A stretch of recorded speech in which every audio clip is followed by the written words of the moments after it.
Hey, welcome to Smoker Broker. I'm Robert Mesh, and I am the guy they call the Smoker Broker. Happy Thursday. Hope everything's going well. We continue to move on in the world of COVID, the new, whatever you want to call it. But day by day, everything's different. Something's new.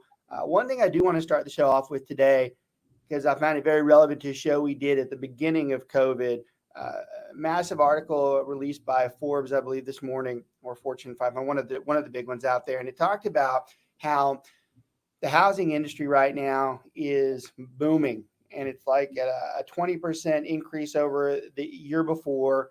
And it's talking about how the article really focused in on how people are spending money, especially on homes, cars, and other luxury items. And this is kind of an interesting situation that I talked about earlier in March, where we didn't know what COVID was going to do. We still don't know what COVID is going to do. But one of the things that I suggested was that there is a possible euphoric end to COVID for a lot of people. Now, I want to be very careful and very sympathetic on how I say euphoric.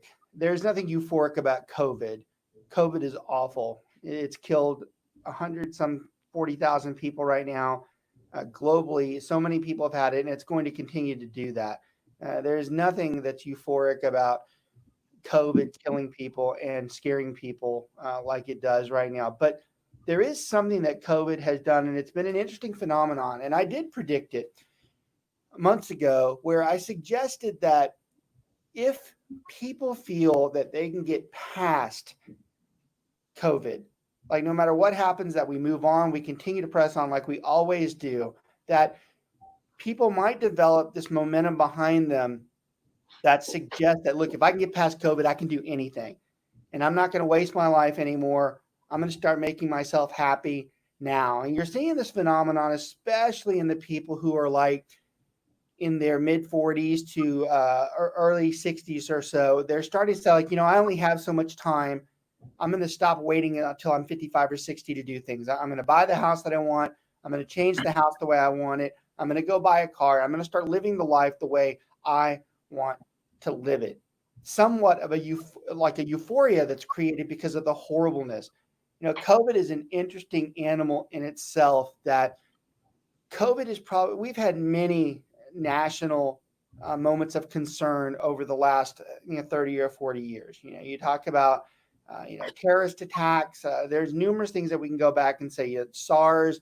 We've had national emergencies that have concerned us, but COVID is the first time that actually limited our freedom, where it limited us, forced us to stay home, which we've never been told to do in modern history. And I think it's had the reaction to some people like, that's about as bad as it can be outside of dying, is being told you can't go anywhere, you can't do anything. And I really believe this is a bent up frustration that a lot of people have said, you know what, I'm not going to let this control me. I'm going to get out there. I am going to utilize the safety and be smart about what I'm doing. I think all of us are getting to the opinion, no matter whether we hate the mask or not, I think all of us are getting closer to the opinion that we have to have them on. That's just there are people that are acknowledging that it is pushing this virus back, but we're still expanding and moving on with life. And some people are starting to take joy in that, especially those who've had COVID and said, hey, look, I've had it, and there's not proof yet that you can get it again. And so those people, too, are starting to feel a little bit stronger, along with the people that are like, if I get it, I get it. So there is some type of euphoria. And I love the article today because that's exactly what it talked about. It actually acknowledged that the general public is having a more positive flow than anticipated over certain things. We still know that unemployment is out there. We still know that COVID has more waves. We still are fearful of the kids going back to school, which is obviously a hot agenda right now. Do they go back or do they not? We clearly have obstacles in place, but there is something that continues to drive us that's making it like, life is moving on. I am going to enjoy it. And that's exactly what that article today was talking about. So I love it when there's something that I go out on a limb on and it's starting to be confirmed in massive, actually reliable news channels, not just fake news or something, things that we actually have seen ourselves. So I thought that was really interesting today. And I wanted to start the show off with that because it has relevance to what we discuss on this show. we have been talking about COVID in the intro of our shows since the beginning of March because we absolutely have to. We're not consumed by it, but we talk about it. But I really thought that was a great way to start the show off today because there's great interest in what it is that we're pushing and what we're actually living through right now. With that said, we are going to continue our conversation from last week about working with buyers. We had a huge response to people saying they like that show.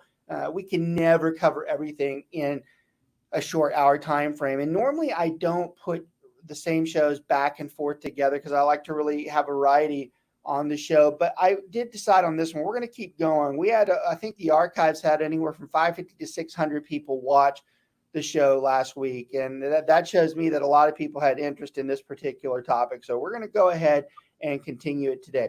As always, I bring some of my guys on. I can't do this by myself. In fact, I usually can't do it at all if I don't have them. They offer a lot more expertise than I do because a lot of times they're in the field seeing this day to day, and I am in the field as well, but not near as much as them. I got my buddy Brent Holdburg out here. He does almost everything for me. He is a staple co-host on the show. But one thing I'm doing different today, I've been telling myself that I really need to bring some of my other agents on that aren't normal co-hosts because I want them to have the exposure of dealing with the general public. You know, the show does go from coast to coast. It is live without limits on KBGI media. So a lot of people that watch from different places out there. And I like to give my guys more exposure. So this is something I'm going to start doing on the show more often is bringing some of my guys on that aren't major co-hosts so they can get some exposure to it and interact with us. So that's my buddy over there, Jessi Aguilar. He's on the show today, and he's going to give us a little bit of input here and there.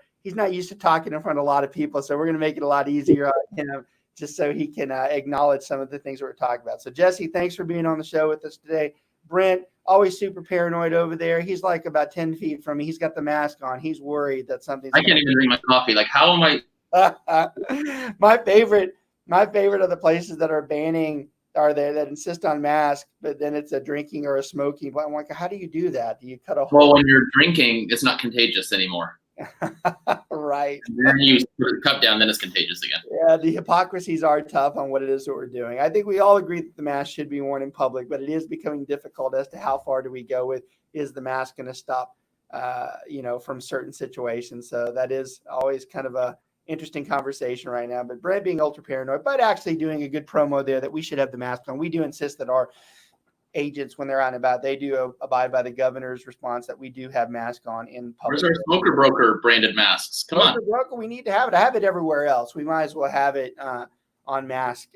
That's something I have not done yet. Most people are probably surprised by that, but probably need to do that just the same. All right, so we're going to get back into talking about working with a buyer. We kind of left off where we were discussing things like what their down payment's going to be. You know, have we looked at the MLS? What are the comps saying? You know, have we prepared them for what they're going to need? So now we're going to actually get into prepping them for what we need for the offer. Now, again, this particular show is different than our contract show because on our contract show, we actually go in and say, you need to fill it out just like this. This is why you're doing it. But now we're actually talking about prepping the offer. So we actually have to ask, people what it is that they need. So Jessi, we actually have a checklist, right? When you go through, we have a buyer checklist in place that says, these are the things that we look at, right? Every single time. Yeah, that's right. So we do. We have that out there. Jessi's very good, as many agents are really following directions and looking at what he needs to do. Jessi, one of the things I didn't introduce about Jessi as well, he's very unique in the fact he actually holds some of the records inside of our team for probably being not only the youngest, but having the highest volume first deal ever. So he's always an interesting guy to talk to you, but he's very good about following directions. It's not like I see Jessi every 5 minutes, but he's very good at following the checklist that we have in place. And that's actually what we're talking about today, are those checklists so that people like him do not make mistakes. And if it's been a long time since they've done one, they can easily remember what it is that they're supposed to do. So one of the first things we start discussing with our clients once we're in the offer phase. So we're all past pre-approvals. We're all past that. We've started talking to them about what their requirements are. Now we're all past that. We've actually shown them houses. Now we're at the point where we're going to say, we're ready to put an offer on this house. What do we do? So when it comes to the loan side, there are really three alternatives for third-party financing. You're looking at doing a conventional loan, and then you have the government-backed loans, whether you do an FHA loan or whether you do a veterans loan. Okay, so those are the three. Yes, there's owner financing, and contract for deeds, but we really are focusing on the primary modes of financing. So, Brent, tell them a little bit, why is there a big difference as to someone, whether they're doing FHA, conventional, or VA? What are some of the things that we want to talk to our clients about if they're going certain ways and how that could affect their offers? Yeah. So, I mean, the biggest reason that you would do some of the government-backed loans is the down payment amount, right? VA, they can get into it with 0 down. FHA, as little as 3.5% down. But, and we'll get into it more, but the government-backed loans can be trickier because there's going to be more underwriting requirements. There's going to be, more things on the appraisal that can cause problems. So, they could be good either way, but there can also cause some problems down the road. Jessi, do you think that the FHA or VA appraiser is sometimes more stringent than just a normal appraisal? Do you think they're a little bit tougher? Yes, I just because I get because it is a government backed loan, and they're not, and they're more watching out for their bet because they understand, like, hey, this is money that is guaranteed, so we have to be sure that this is going to the right place. That is a very good response. I mean, that actually is a very good response because that is what happens. So we have a lot of appraiser friends that watch the show, and any appraiser will tell you in front of everybody else that every appraisal is the same. They will. But they will tell you, if you're private with them, they will damn well tell you that they are more conservative when they are on those government-backed loans because they are tracked as to how many of those loans fail. So they'll tell you everyone's the same, but believe me, they realize that the government-backed loans have a lot more scrutiny over them. So they are watching very carefully. So that's a very good response. So for good reason, though, because, our government never wastes any money. So I want to make sure that they. Well, why now? Why are they all of a sudden deciding to focus on this? Yeah. So they're very careful about the loan itself. So some of these we're going to tell a buyer when we start off. We're going to suggest to them, look, first of all, there's nothing wrong with a VA, FHA versus conventional. We're going to talk about subtle differences, but in the end, almost any agent is going to take any of these loans. You just have to know some of the intricacies that these things have that could possibly cause a perception problem. And I'm going to say perception because that's what it falls down to. It becomes, is it a perception problem versus is there something wrong with this loan? So it's funny, a lot of people, the FHA loan was originally created to be a first-time home buyer loan. In fact, when you talk to anybody who is traditional in real estate, and that's a very polite way of saying someone who's been in it for a long time, a lot of your parents might acknowledge, oh, I don't want to go FHA. I have to pay all these expenses. That is the old FHA. We don't really pay hardly anything on an FHA loan anymore. So that's a real past tense type of thing, and it's terribly misunderstood with the general public. So a lot of times you'll have people react to, oh, I don't want to go FHA. The real intelligent response to someone who does object to an FHA is when they say something along the lines of, hey, I heard those appraisals are a little bit more tense, which the general public doesn't know. So they really don't have a real good opinion as to why someone's going FHA. Some people would argue, since the FHA is as low as 3.5% down, that the person struggling for money, that's why they're doing that. You could look at it that way. Here's another way you could look at it. Interest rates are at historic lows. It's almost as if they're giving free money out. Why would I put $200K of my money into a loan when I can go take that elsewhere and invest it and make 10 to 15% when I'm only being charged 2%? I might be willing to go FHA as well if that was the case. So don't make the assumption because it's a low down payment that the person has financial issues. They could argue the opposite, that they're very wealthy, but they're very intelligent with how the finance process works, and that's why they're going FHA. So don't make an assumption when you're going through the offer that the FHA is going to hurt. Yeah, straight up, if my client can do FHA, conventional versus FHA, and there's really no difference to them, and they have the extra 1.5%, which is the low part of the conventional is typically 5%. Yeah, I would tell them they probably should go conventional. But is it something I'm going to stop the whole process over? No. There are just some things that probably, if there's choices, yeah, I'd rather go conventional. But in the end, if that's the loan that they have to take, no problem. The VA has the opposite effect. The VA note, it has the same issues with concerns about a real strict appraisal, but there are a lot of people out there that very much respect the VA loan. There are a lot of people, when they hear it's a vet on the other side, they want to do well with them. So I would say that it almost actually is supportive when someone throws a VA note out there. So different intricacies in there, but in the end, it doesn't matter. We just want them to know how it could be perceived. This is a perception thing that we're looking at when we're drafting this offer. So the other thing we got to look at is when we're going FHA.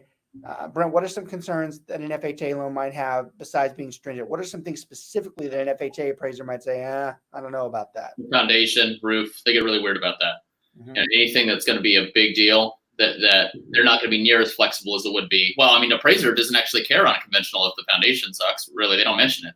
Right? Do you know of any of the simplistic things that they pick on that you wouldn't think are a problem, but actually could be?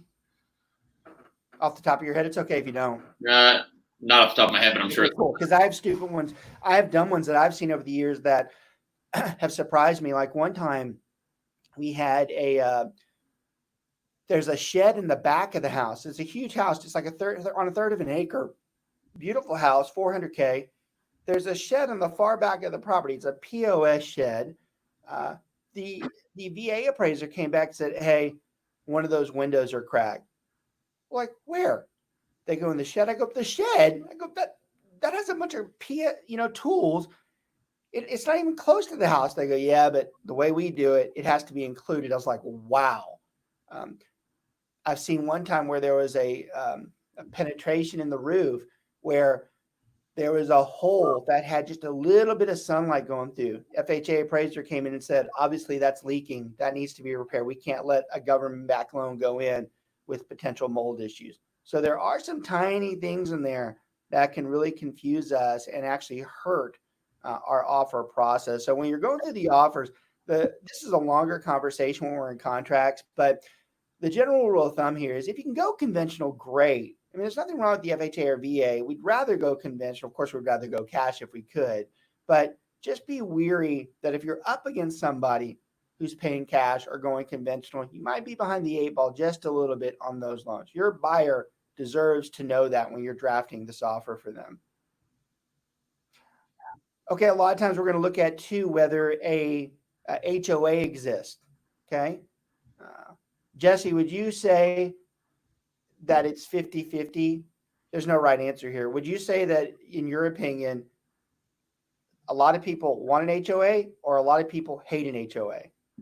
Ooh, that more varies to the person. So for me, being the country boy that I am, so I personally don't like HOAs. Yeah, so that's a good way to say it. It is you will find someone who's more rural based. I don't want anybody telling me what to do. And my experience over the years has been that it is 50-50. You have some people that love the HOA because it keeps everybody in line. They can't trash the place out. But then the other people, like, I don't like being told what to do. So when you're drafting offers, you have to make sure you understand, is an HOA involved? If there is an HOA involved, make sure your buyer is aware of it and they know what the HOA entails. Most buyers already know, but you should at least tell them. But what it's also triggering to us as we're preparing this offer, that's another addendum that we're going to have in place. Okay. This is what we call the mandatory membership for home association. That's the long fill term for it's an HOA doc that has to be completed. So that's another thing as you're going through and you're taking notes and you're taking takeaways from the actual show. If you see and know that there's an HOA involved, you're going to have an addendum placed up and your buyer needs to be prepared for that. I think we talked a little bit about this the last time, but and we've merged this on other shows, but since we're in the process and we want to keep the flow, let's start talking about earnest money. So Brent, give them an opinionated version of what we can do and what we look at when we're looking at earnest money and go through the price levels of how that changes. Yeah, so I'll get to that. I just wanted to also bring up real quick with the FHA, VA, and conventional. With FHA and VA, there are loan limits, so that's something that you do have to be aware of when you're making that offer. right? So when it comes to earnest money, I mean, we used to just do for, say, a $200,000 house, we put like $1,000 down or something like that. I just pretty much in general just go for a straight 1% across the board. So that's I just tell them that from the That's the traditional way. That's how we were trained years ago to do it. And that art has been lost and replaced, and kind of talk about the matrices that you see across the board. I like the fact that you use 1%. I personally, in my opinion, it should be 1%, but that's not how it always works, does it? No, I mean, I'm seeing it a lot more though lately. I mean, I'm seeing most contracts coming in with close to 1%. It depends on, obviously price point. Some people, like, if it's a $200,000 house, they put $1,000 down. If it's a 300, they put maybe $2,000 down. But just in general, like you said, okay, so I guess it's old school, but it just does work better. It's a nice, consistent way to let your buyers know at the very beginning, hey, no matter what you offer, you're going to put down 1% earnest money. Yeah, consistency is a good word to use in that type of situation. Talk about how the earnest money might affect the offer that you're putting in. Yeah, so basically the sellers, when they're looking at your offer and they're reviewing it, they want to see that you've got some sort of skin in the game. And if you bail out for any reason, if you have a lot of earnest money in there after the option period, then they know that they're at least going to be compensated for, the pain of having their deal fall through. If you come in on a $500,000 house with only $1,000 down, I mean, the odds of that buyer backing out are quite a bit higher if they're going to lose $1,000 as opposed to $5,000. Well, and this kind of coincides with an entire show in itself, where we talk about the consequences of earnest money. And I always throw it in, even if we're talking about something separate. But a lot of agents, this is a good takeaway from the show too. A lot of agents make the mistake that they think backing out, the only consequence is losing the earnest money. That's step one. All right. Now, we're not going to get into the other steps because that's too long for this show.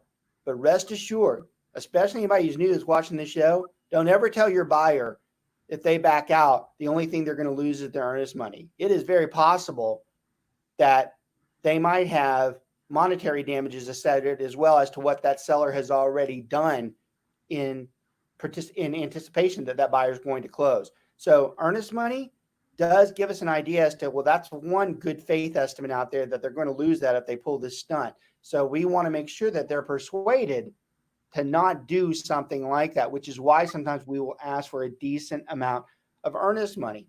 Earnest money is a goodwill gesture saying that this person is serious about purchasing this home. If you're one of the agents that are out there that are about to take the test, from an academic side, a lot of veteran agents don't know this either. Earnest money is actually not required on a contract. Legally, you don't have to have earnest money. Good luck getting your contract, your offer taken without it. But legally, it doesn't have to be there. That's something from an academic standpoint that a lot of people don't know. So yes, earnest money can have an effect. Jessi, when you did your mega deal a while ago, we weren't offering, $1,000 of earnest money, were we? It was more expensive than what we put down, wasn't it? Oh yeah, I think we put down close. So this was 1%. Yeah, so we put 7,500. Yeah, and that's a significant amount of earnest money on a property, and if the deal is in jeopardy, that's something that we have to be concerned about. That's floating out there. That we could potentially lose quite a bit of money. So that's good. That's a very good short conversation. What, Brent? It's relative too, because I'm not going to say his name, but one of our top agents. Remember, he had that giant deal fall through, and the buyer was like, "Oh, it's only how much earnest money did you lose?" Oh yeah, right. So that's a great comment. So we do deal with some wealthy clients out there, and that did happen. We did have one where it was 30 grand, and his response was, "Oh God," because I thought we were talking about $1 million. No problem. My good Lord. So I guess it is relative, right, as to who we're talking about. But that's why the checks and balances are in place. That's the back end of this. The back end of this is, well, yeah, that's the start, but now I'm going to hit you for another $500K because I packed my stuff up. So it is a good checks and balance system in place. It's just a shame how few of the agents understand the consequences for backing out. So that's good. I like that's a really good, short, concise conversation on earnest money. because it is important when you're in the offer process and you're working with the buyer. You should have some understanding as to why you're just putting that earnest money down. Hopefully you also see the benefit of our show. When you're trained how to do this, you're literally told to put a number in place there. They never rarely go through all the alternatives as to why you're doing that. We're giving you the why. We're telling you why you should put a certain amount of earnest money down and what those consequences are. So we're always taking it to the next level on this show. Our key component is educating the general public and up and coming and existing agents on what is the right thing to do. And this is a conversation that's so annoying. So when we're going through the offer, we start prepping, and there is a decision that has to be made as to which title company that we're going to go through. Title company rarely affects us as real estate agents. The title company industry is heavily regulated. They really can't do much than the other as far as perks or anything. All they can really do is who has better service. So from our standpoint, it really doesn't matter as much. We just want to go typically with someone who's comfortable. But the real silly part about this conversation, Brent, who really should be choosing the title company? And it's not a real estate agent. Who really should choose the title company? Should be. I mean, in the MLS, it's up to the seller's choice to put it's the seller's choice. Policy. But is that what happens? Do we typically ask the seller what title company they want to go to? I don't know if I ever have.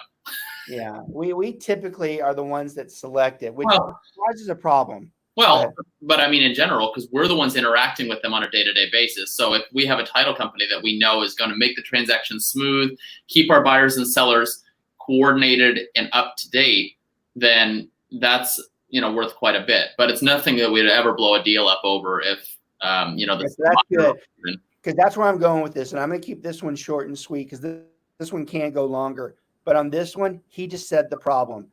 This should have no impact on this deal at all. We should not be arguing. So if you want a good takeaway on this particular segment of the show, do not ever start getting in arguments or losing a deal over a title company.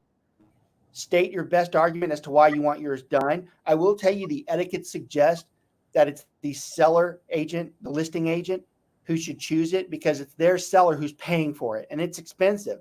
It runs just about below 1% of the sales price. So etiquette should suggest if the seller is paying for it, then they should choose the title company. But outside of that, there shouldn't be any more conversation. This should be a quick part of the contract, and we move on. Those of you who are taught to defend putting a certain title company down or actually arguing about it, you are losing. You're losing the battle versus winning the war, because in the end, if I'm going to fight for something, it's going to be for a lower price or something else that's a more important turn to me. Which title I'm not going to lose my credibility up on a title company when I could be using it towards the sales price. So be careful where you argue. Sometimes when you start arguing everything, it's just like anything else in the real world. Anytime somebody starts chapping away, people usually get tired of that person chapping and they start ignoring them and they don't listen to them. And you do not want that when you're prepping an offer. So I like the way what'd you say? Failed out. What's that, Brent? So what'd you say? I said I like the way. I just caught what you're saying. Idiot. The brains of the operation today. I like his title. He goes by multiple ones. That is true, technically. There's some truth to that. Okay, let's see what else we got on there. We have so you got some simple things on there. You need to prep your buyer for the survey process. That we're going to want to see a survey. Most of the time, the seller has an existing survey in place, and we're going to review it. Most of the time, a survey is not as big of a deal to us unless we're planning to do something structural in the backside of the property. For instance, are we going to put a pool in, or are we going to put a patio in? Then the survey might cause us issues. This is certainly not the time and the place on this show to talk about surveys, but surveys are one of the few things that you're really not shown how to do in any type of class or any type of training at your broker. It's rare that we go over surveys. So one thing I always suggest to people that are coming up in the real estate community, and this is a really good takeaway for a lot of agents out there, you should talk to your title company or a preferred title company about how the survey works. They are actually the best at explaining how you can read a survey. So a lot of times the survey education doesn't come from your broker as much as it does from a title company. You should take a title company up on if they want to show you how to utilize a survey. That's something that you should look at. You usually come across that at closing when the title rep is going over the survey, and you're standing there looking at it upside down, nodding your head like you know what you're looking at. You're like, oh. Yeah, super embarrassing, because you should know what the survey, you should know that an X typically is not for like some treasure that's buried. An X typically stands for a fence post on a survey. You should know those certain types of things. Oh, I didn't know there was an easement in the middle of the backyard. Oops. Why are they giving me the treasure map? All right, Brent, kind of go ahead and you start gearing. You see the checklist that I'm going down there. Go ahead and take over with where we're at on how we do with the warranty and what we're looking at with that. Yeah, just a couple things too. We got to mention, just down payment amount really does matter to a seller. So you got to make sure that because believe it or not, even in COVID, we're still coming across multiple offer situations. Right, I'm seeing them every day, multiple times. 20% up right now. So yeah. So down payment amount is important, right? If you're trying to win those bids, like we said, the survey. What were we going to talk about, Rob? Were we going to talk about like title policy, any of that stuff? Warranty. Talk about the warranties when we purchase a warranty. Right. What is it we're looking at when we purchase the home warranty? So first of all, how many new agents ask you, what's a residential service contract? I know I did.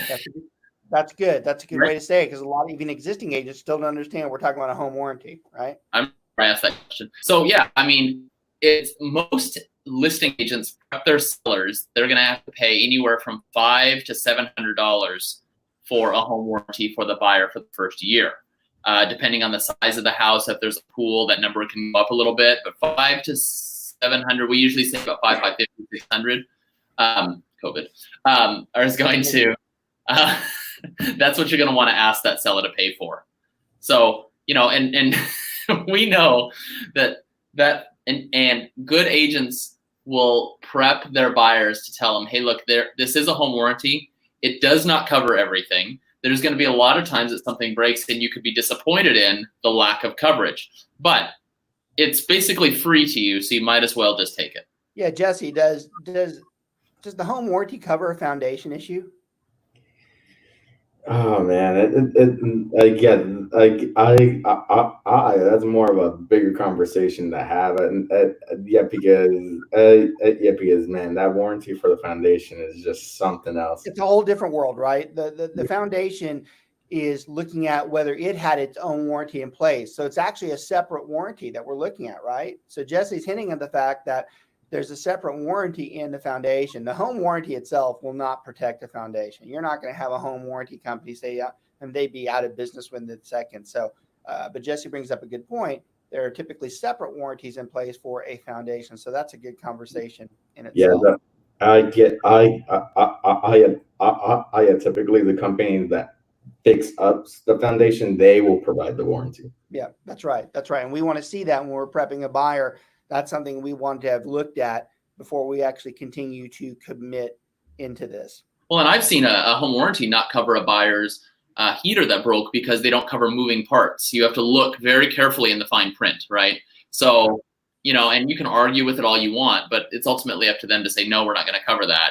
Yeah, unfortunately, home warranties get a bad rep because of the way they handle their business. But in the end, all of them do the same thing. I mean, and home warranties were really created for the air conditioner, especially in Texas, since we have so many problems with them.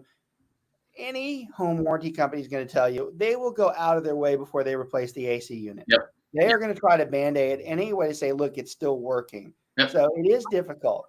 Some of the home warranty companies can be difficult to deal with, but in the end, their heart is in the right place. They do want to help.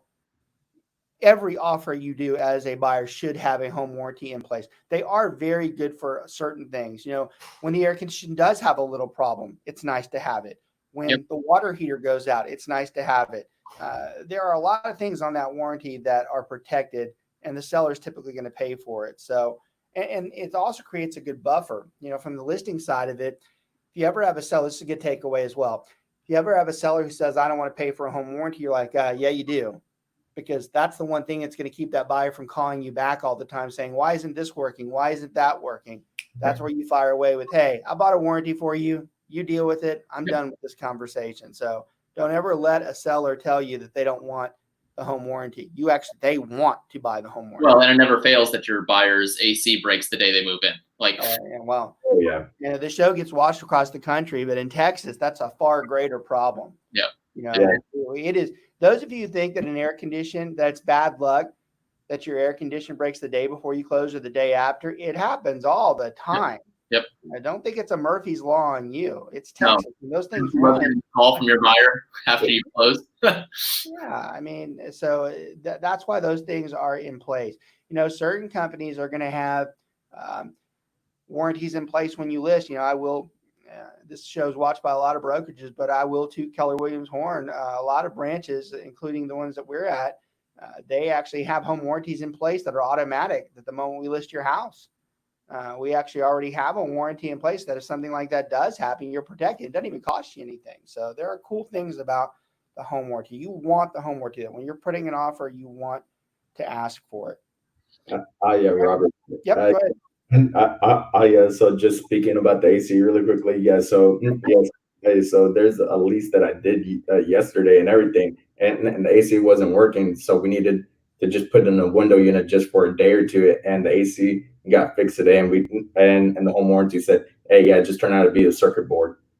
So that's great. So that's good. So what could have been a really bad situation actually wasn't that bad at all. Really smart thinking on the window unit there too. That's something I probably wouldn't have taken that route. So that's kind of interesting. You guys did that. So yeah, that's exactly what we're talking about. Great input on that. Sometimes we want that thing in place because it could save us bigger issues. All right, Brent, talk a little bit about closing date. Go ahead. Closing date. Yeah, talk about when we get. I've ever seen your checklist, so I'm just going through it one by one. Why am I having to talk? Why aren't you doing this? Talk about how. Because this is a stickier conversation. This isn't just about putting a closing date down. Talk about what we have to think about when we talk about average time, talk about extended times, and what can happen. Right. So first thing you need to do, okay, average time is 30 days. That's just usually a good rule of thumb.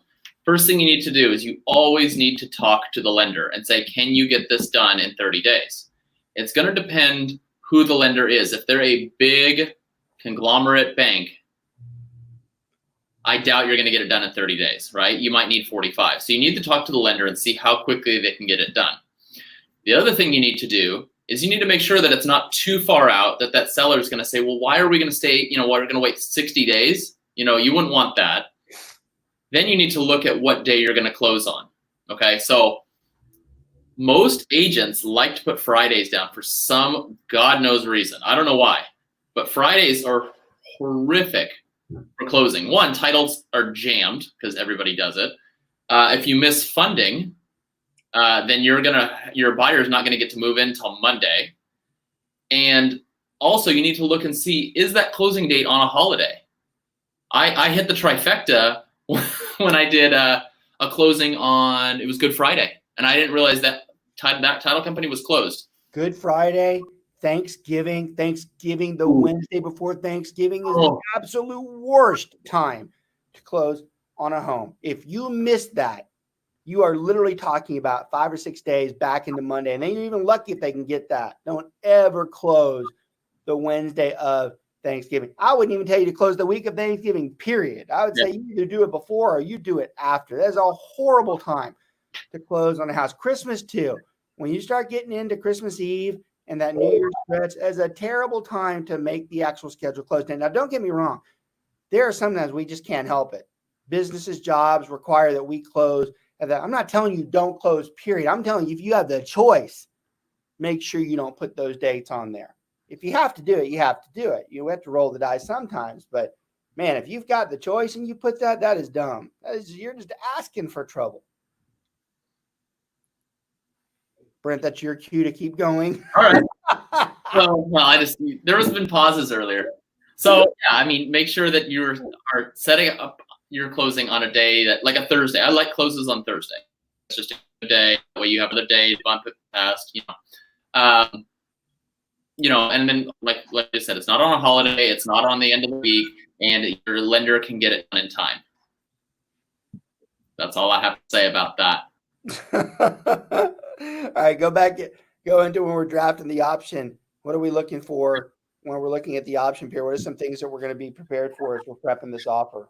Right. So usually in the real estate world, we go through two options for the option period. And for those new agents, that option period is when you get your inspections done, you get your repair negotiations done during that time, and your buyer can get out of the contract for any reason during the option period, that option window. So the two options we usually go for is either 7 days or 10 days. That's pretty standard. I know most agents, listing agents prefer a 7. Most buyers agents prefer a 10. And either one of those can work. But if you're in a multiple offer situation, sometimes you might want to drop that option period down to 5 days. That can make the difference to get you that edge. But you better be on top of your buyers to schedule that inspection ASAP. I mean, that needs to be done the next day. Yeah, you should never go beyond 10 days. Most agents will never let you do it anyways. And you really should, some agents will say for a 5 or 6 day, that's really almost too short. 7 to 10 days is the optimal time for an option period. That's what you should be granted. Anything below is not quick, is not long enough, and anything past is actually too long. So we're looking at a very small window in that option. Hey, before I forget, a little bit off subject here, but I always want to make sure I thank our sponsor.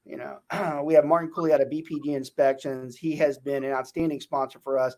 We have a lot of choices when it comes to home inspections, and we do offer all of our clients multiple choices because we don't want to just tell them go to one inspector. First of all, it's not very ethical, and two, we want them to be the one that makes the choice. But I'd be lying to you if I didn't say, look, this guy's done a fabulous job for us for the last 10 to 15 years. We've never had any problems. The clients love him. He's got a great bedside manner when he's talking to him. He doesn't scare the hell out of them, but he tells them exactly what's wrong. His reports are very easy to read. And when you're a supervising broker or a supervising team lead, that is something that's very valuable for your time to be able to look at those things super quick. His number and his information is there at the bottom. You can reach him at 817-401-3240. Always very grateful to have him. He's a good friend. He's a very good business partner. We have a lot of real estate agents that watch, especially across the DFW area. Feel free to contact him. He's a very good inspector for us to have. It's funny, I'm used to using Martin so much that when I see an inspection report that's not done by him, I was like, oh, where's the color coding? So that's a great point to make. It's actually annoying to me because when I start going through it, now I've got to read 45 pages, whereas with his, I would have only had to have read 2 or 3. And when you're talking about someone who reviews all those documents, that's a huge time saver for me. Some of those inspections, God, the ones that go into 60 pages, you inspectors that are watching, what is wrong with you? Shorten that. That's absurd. And you can miss things earlier. You can miss them too if they're not in that summary. What's so much damn CYA? That's my only shot towards an inspector. The CYA is so absurd. Mm-hmm. You are told to put what the state tells you to put. You don't have to sit there and have all these. Well, if it were me, I get I do this or I do that. That's another thing I do appreciate. In Martin being a primary sponsor of the SWR group and for Keller Williams and our Keller Williams group out there. Okay, we're getting close to, we're at 45, so about 10, 15 more minutes. Let's talk about a few more things in here.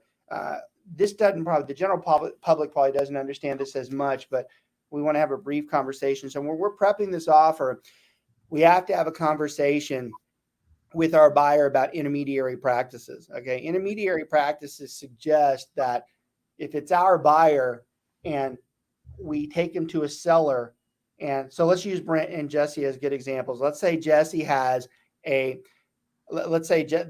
both agents under me.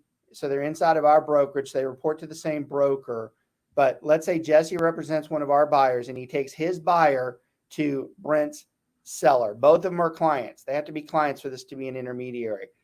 That's what we call an intermediary with appointments, okay? Means the broker, someone like me, is going to say, I appoint Brent to the seller and I appoint Jessi to the buyer. What's great about that is they can give all their advice and opinions. Nothing changes for them, but they have to tell each of their clients that the same broker is being paid. So they actually have to have this conversation when they're going through the offer because they actually have to fill in how they are representing this particular individual. Now, the conversation that's far more difficult, and it consumes several shows that we do across the year, and certainly not going to do it today, is when Brent brings one of his buyer clients to his seller's listing. This is what we call an intermediary without appointments. And in this situation, neither of the parties gets his advice and opinions anymore. This is a conversation we have to do prior to the offer, because we have to tell our buyer there is a small possibility that this might happen. So when we're drafting the offer, now, if we've done our job, we would have already discussed this in the buyer's rep. Buyer's rep, this comes up as well. So this should not be the first time they're hearing this. This is a constant reminder. In fact, there are 4 reminders that someone is going into an intermediary. Okay. So I always like to talk a little bit about that.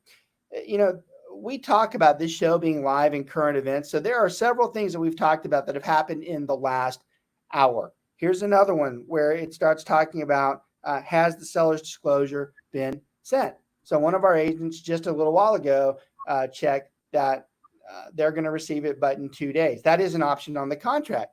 So we pointed out to him, I'm like, well, I don't know why you want to wait 2 days when it's already there.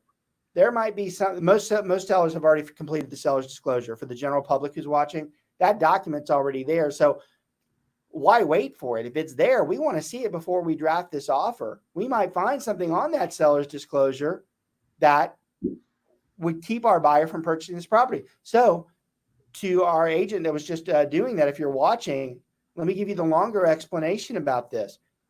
If you had done it the way you had it, you would have gone under contract. You would have to put up option money, $100 to $200. That's not refundable. You would have got the seller's disclosure 2 days later, like you asked for, and you would have found there was foundation work, and you happen to have a buyer that doesn't want to deal with that. So they back out. You just cost that buyer $200 for something you could have known before had you looked at the seller's disclosure. I would have paid for the inspection too at that point. Yeah, we want to do this before. Now, the reason why that's on there are times when we're in such a hot market, we don't have a choice. We actually have to react quickly. And this is the time where we are gambling and saying, well, we can't wait for the seller's disclosure. We have to put the offer in place now. That's why that option exists. But to use it just at random, you don't want to do that. When you're prepping an offer, you want to have seen that seller's disclosure. You want to choose 7, option number 1, that you've already received it and it's been reviewed. So when we're prepping the offer, that's the route we want to take there. Yeah, I should get. There was actually one time a client said, a client told me, I want this offer in right now. I was like, okay, then. That's exactly what we're talking about. We have no choice. We have to do what they tell us to do. Bam. We just jump into it and we get moving with it. That's exactly right. Sometimes we do not have the choice. All right, I'm going to talk about 1 or 2 more topics. I'm going to end the show a little bit early because I've got several events lined up back to back today, and I need a little bit of a time frame to switch to them. So I'm going to cut the show off here in just a couple of minutes. But let's see, one more quick thing as we're getting through the offer process and we're prepping for it. You also need to be advised if this is going to be a remote close, which means that either the buyer or the seller is not going to be in town the day of close. If that's the case, this is what we call a FedEx close, meaning the buyer or seller doesn't have to be there, but it means the title company is actually going to have to send documents to them so they can sign it and then send it back. This can cause a timing delay if it's not communicated early enough. So a lot more common now too with COVID. Absolutely. Very common. In fact, you might find that the only way we do it moving forward, it still amazes me. This is a great COVID conversation as well. I'm shocked that they're still sending notaries out to sign. I really thought COVID would break the mold, that they would stop this physical signature. They still are doing it. You want to talk about a modern day dinosaur, is the fact that we still physically sign at close. Take it right now. You can mark this on the show. That is going to disappear in the next year or 2. They are going to get it where you can do this all remote and you don't have to be anywhere. That's actually a good way to end the show. We started off with COVID and we're going to end with COVID, with possible consequences of COVID. I really think that is going to be an after effect that we are finally going to get rid of the manual signatures, because that is what's happening in COVID right now. Some of the title companies are adjusting to that. Y'all, I want to thank everybody for watching the show. Again, we continue to get increased viewership. It's always amazing to me that 500 to 600 people a week are actually browsing through and watching the show. And even though that's 500 or 600, sometimes it's just looks, there are at least a third to a half of people that are physically watching that show. So that continues to show that we give very good value. We do appreciate everybody out there. We always continue to tell you to pass the show on to somebody else. You don't have to watch it at 12 to 1 on Thursday. You can watch it on archive. I want to thank both my guests. As always, I'm going to get my guy over there, Brent Holdburg. He's a big piece. He doesn't need to be thanked, but I thank him anyways for being on there. And Jessi, for sure, for being on the show. Jessi did a really good job, man. Really glad to have you. I'm glad we are starting that process with you. You deserve to be on the show. Want to start bringing you guys more often. So thanks for coming on, buddy. I really appreciate it. Good job, Jessi. Thank you, Great job. Guys, thanks for everything. We'll see you next week. Have a good one.